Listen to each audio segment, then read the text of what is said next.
Hi, I'm Amanda Gallucci, Associate Content Strategist at iAcquire, and today we're talking about Chapter 5 of Content Strategy for Mobile, and that is writing and editing.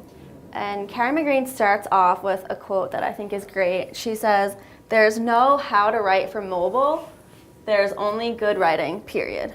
And I think that's a great point.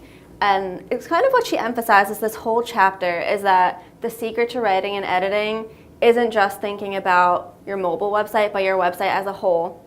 So pretty much everything we're going to cover in this video, you can apply to a content audit for your entire site, not just for your mobile website.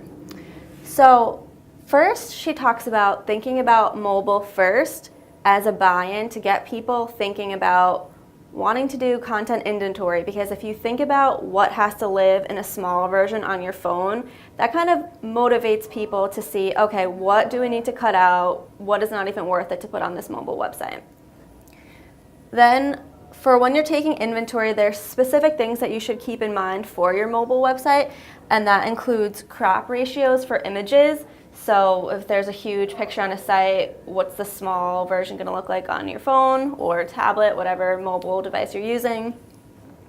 Certain formats that you might have on the online version of your website that aren't going to translate over to mobile, so PDF, doc, anything like that. How are you going to make a version that will work for your mobile site? Then technology, there's certain technology like flash players that just aren't going to work. So again, how are you going to convert that, or is it something that you should just eliminate completely from your website if it's a lot older? And finally, if you have a sidebar menu on your website on a desktop, how is that going to fit on your mobile screen? Is that something that you need to do away with? Do you need to make a mobile version that you can fit it in that smaller size screen? So that's also something that you need to think about. Then once you've done this inventory and audit of all these different things, she suggests you have to do 4 different actions. Pick what you need to keep, what you can change to work for your mobile website, what just you can get rid of, and then what you can be creating completely new content for your site and your mobile site. And the key thing that she emphasizes here is to only have one version of your website. You don't want to go say, okay, this is my mobile site, this is the content that's going to live there, and all of this content's going to live on my desktop.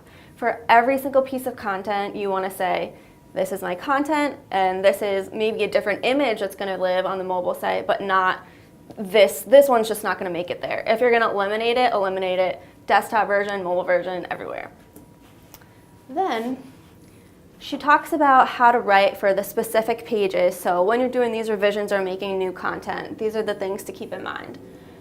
First, you want to see your primary message at a glance. That means your title and maybe the little summary at the top, the first sentence or two should have your main idea in it. Because if you think about what fits on a mobile screen, you're not going to get a whole lot. She says a typical mobile screen has about 100 words. So in those 100 words, you want to cover what is this content and why should I care about it? Very to the point, because if you think about when people are using a mobile device, they could be sitting anywhere. You need to grab their attention right away and tell them what's going on, or else they're going to click away from the site.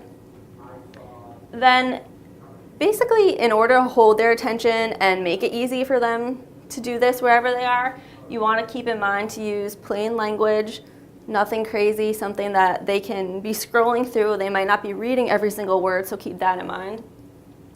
You want to use objective and neutral language. If you're only going to have a few words, you don't have any room for marketing jargon or big terminology. Just keep it straight, simple, concise.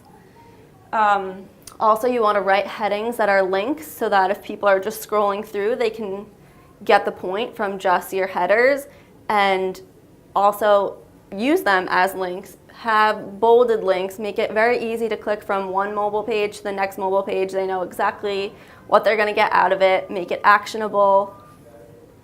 And she also talks about using the inverted pyramid style of writing. So you start with your conclusion, your main idea, what's most important at the top, and then you detail it out as you go on. It kind of goes back to putting the primary message at a glance.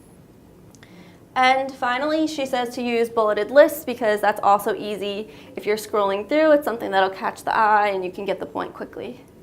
So again, all of these writing tips are great for your mobile site and just for your website in general. Any blog content can follow these rules and it'll make it more effective. So stay tuned for the next chapter.